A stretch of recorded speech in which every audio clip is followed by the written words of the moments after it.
कि पाकिस्तान ने मसूद अजहर को रिहा कर दिया है। खुफिया तौर पर मसूद अजहर को रिहा किया गया है। आपको बता दें कि अक़वाम मुत्तहिदा ने पाकिस्तानी दहशतगर्द तंजीम जैश-ए-मोहम्मद के सरबराह मसूद अजहर का नाम आलमी दहशतगर्दों की फहरिस्त में शामिल किया था, जिसके बाद पाकिस्तान ने कार्रवाई करते हुए मसूद अजहर को गिरफ्तार किया था। वहीं दूसरी तरफ IB ने अलर्ट जारी कर दिया है कि हिंद पाकिस्तान सरहद पर पाकिस्तान ने मजीद फौज को तैनात कर दिया है। राजस्थान से मुत्तसिल सरहदी इलाकों में पाकिस्तान ने इजाफी फौजी तैनात किए हैं।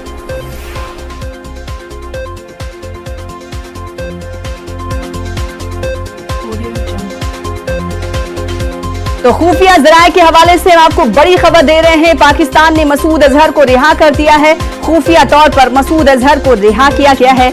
आपको बता दें कि अक़वाम मुत्तहिदा ने पाकिस्तानी दहशतगर्द तंजीम जैश-ए-मोहम्मद के सरबराह मसूद अजहर का नाम आलमी दहशतगर्दों की फहरिस्त में गुज़िश्ता दिनों शामिल किया था, जिसके बाद पाकिस्तान ने कार्रवाई करते हुए मसूद अजहर को गिरफ्तार किया था। अब दोगला रवैया पाकिस्तान का सामने आ रहा है। पहले पाकिस्तान की तरफ से जैश-ए-मोहम्मद के सरबराह को गिरफ्तार किया गया, लेकिन अब उसे रिहा कर दिया गया है। और इसी हवाले से IB ने अलर्ट जारी किया है। हिंद पाकिस्तान सरहद पर पाकिस्तान ने मजीद फौज को तैनात कर दिया है और उसके बाद राजस्थान से मुत्तसिल सरहदी इलाकों में पाकिस्तान ने इजाफी फौजी तैनात कर दिए हैं। तो जराये के हवाले से बड़ी खबर आपको दे रहे हैं। पाकिस्तान ने पहले मसूद अजहर को गिरफ्तार किया। जब ये मामला यूनाइटेड नेशन पहुंचा, उसके बाद गिरफ्तार किया गया और अब पाकिस्तान ने मसूद अजहर को रिहा कर दिया है। यानी दो तजाद पाए जा रहे हैं पाकिस्तान के मौक़िफ़ में। खुफिया तौर पर मसूद अजहर को रिहा किया गया है। अक़वाम मुत्तहिदा ने पाकिस्तानी दहशतगर्द तंजीम जैश-ए-मोहम्मद के सरबराह मसूद अजहर का नाम आलमी दहशतगर्दों की फहरिस्त में गुज़िश्ता दिनों शामिल किया था, जिसके बाद पाकिस्तान ने कार्रवाई करते हुए मसूद अजहर को गिरफ्तार किया था। और अब आपको बता दें कि IB ने इस हवाले से अलर्ट जारी कर दिया है। वहीं कहा जा रहा है कि हिंद पाकिस्तान सरहद पर पाकिस्तान ने मजीद फौज को तैनात कर दिया है। राजस्थान से जुड़ने वाली सरहदों पर पाकिस्तान ने इजाफी फौजी तैनात किए हैं और IB की जानिब से अलर्ट जारी किया है। के रवैये के बारे में बातचीत हुई। उन्होंने साफ तौर पे कहा जो 11 मुख्य चीज़ें हैं जिसमें पाकिस्तान को कार्रवाई करनी थी, उसमें से 10 में पाकिस्तान ने कार्रवाई नहीं की। और फिर उन्होंने कहा 40 और इश्यूज़ हैं, उसमें से 30 में किसी प्रकार का काम नहीं किया। एशिया पैसिफिक ग्रुप की जो रिपोर्ट है पाकिस्तान के लिए काफ़ी से ज़्यादा खतरे की घंटी है। ये उसी का एक और सब ग्रुप है जो अभी बैंकॉक में मिल रहा है। उसकी भी फाइंडिंग बिल्कुल वही होगी टेरर फाइनेंसिंग के ऊपर, क्योंकि पाकिस्तान ने वास्तव में कुछ नहीं किया। और अभी मसूद अजहर का रिलीज़ करना भी पाकिस्तान के लिए बड़ा हानिकारक होगा, क्योंकि सर्टेनली लग रहा है कि अक्टूबर के महीने में पाकिस्तान को इसके बावजूद कि चाइना उसकी हर प्रकार से मदद करेगा, पाकिस्तान ग्रे लिस्ट से ब्लैक लिस्ट में हो जाएगा और उसकी हर प्रकार से इकोनॉमिक डिफ़िकल्टीज़ हैं आसमान को छूलेंगी।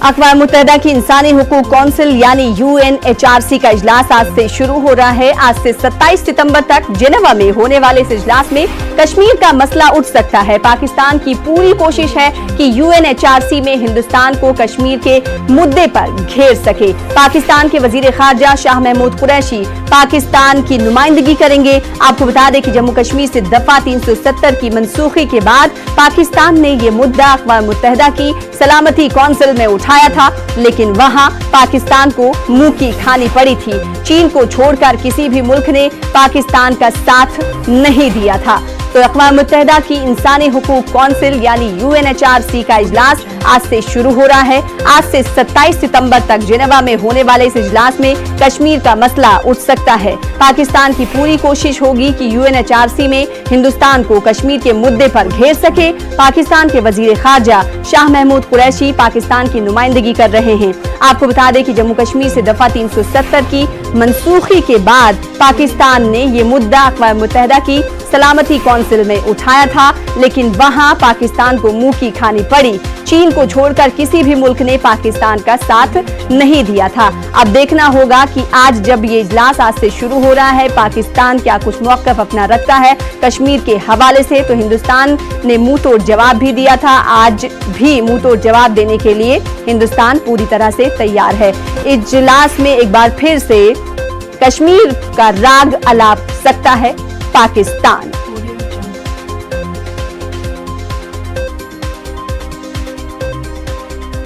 आज वजीर आजम नरेंद्र मोदी नोएडा में रहेंगे, जहां वो Noida export mart centre UN के COP 14 कन्वेंशन में हिस्सा लेंगे।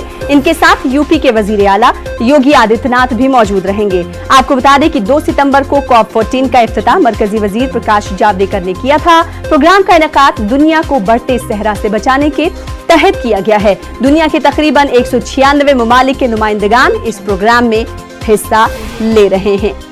तो आज इस प्रोग्राम में उत्तर प्रदेश के वजीर आला योगी आदित्यनाथ मौजूद रहेंगे। वजीर आजम नरेंद्र मोदी इस प्रोग्राम में हिस्सा लेंगे। 190 ममालिक के नुमाइंदगान इस प्रोग्राम में शिरकत करने वाले हैं।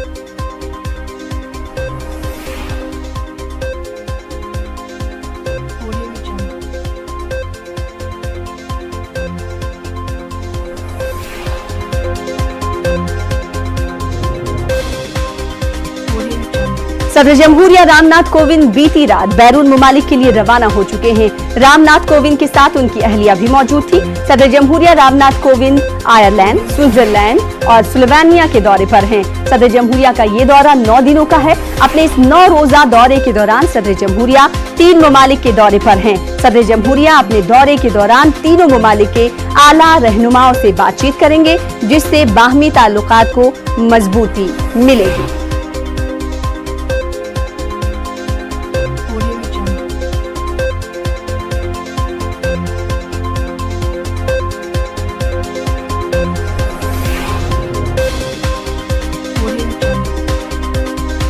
कांग्रेस रुकने पार्लियामेंट शशि थरूर का कहना है कि मुल्क में सेकुलर इक़्तिदार की दफा करना पार्टी की जिम्मेदारी है। उन्होंने कहा कि हिंदी बोली जाने वाली रियासतों में साख मजबूत करने के लिए पार्टी को अक्सरियतों की मुंह भराई करने से कोई फायदा नहीं होने वाला। एक इंटरव्यू में शशि थरूर ने कहा कि पार्टी को अपने उसूलों पर चलना चाहिए, बल्कि किसी की नकल करने से परहेज करना चाहिए। तो शशि थरूर, जो कि कांग्रेस के रुकने पार्लियामेंट है, तिरुवनंतपुरम से ये चुने गए हैं, मुंतखब किए गए हैं। इन्होंने सेकुलर इक़्तिदार की दिफा करने पर पार्टी की जिम्मेदारी है, ये कहा है अपने बयान में। और इन्होंने साथ ही कहा कि हिंदी बोली जाने वाली रियासतों में साख को यानी पार्टी को मजबूत करने के लिए पार्टी को अक्सरियतों की मुंह भराई करने से कोई फायदा नहीं होने वाला है, यानी सॉफ्ट हिंदुत्व का एजेंडा इख्तियार ना करे पार्टी।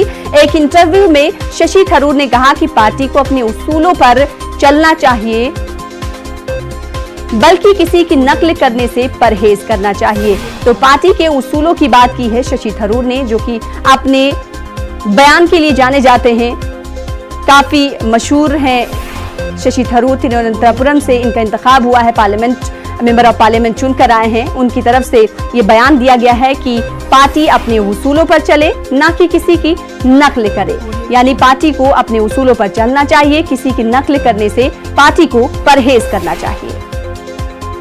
समाजवादी पार्टी के सदर अखिलेश यादव आज रामपुर जाने वाले हैं। अखिलेश यादव